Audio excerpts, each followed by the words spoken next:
시청자 여러분 안녕하십니까? BTV 경기뉴스 시작합니다. 지난 11월 발생한 폭설로 경기도 곳곳이 큰 피해를 입었습니다.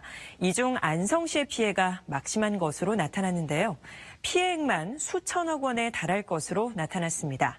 안성시는 긴급 지원에 나섰습니다. 백창현 기자가 보도합니다.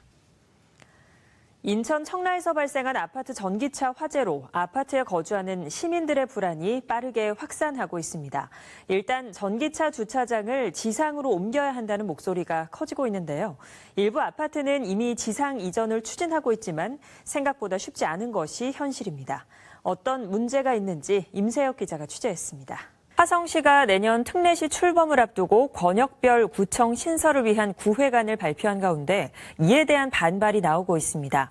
지역 면적의 70% 이상을 차지하는 화성 서남북권을 하나로 묶어 구청 한 개만 설치하는 것은 말도 안 된다는 건데요.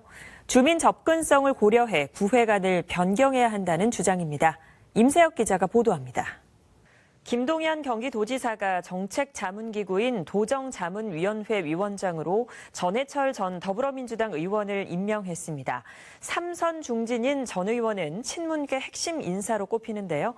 신임 전 위원장은 총선 이후 김 지사가 직접 제안했고 흔쾌히 수락했다고 밝혔습니다. 박희봉 기자가 보도합니다. 요즘 온라인 SNS를 통해 고수익 아르바이트를 소개하는 광고가 적지 않죠. 한 달에 최대 5천만 원 이상을 주겠다는 광고, 알고 보니 마약 운반책을 모집하는 광고였습니다.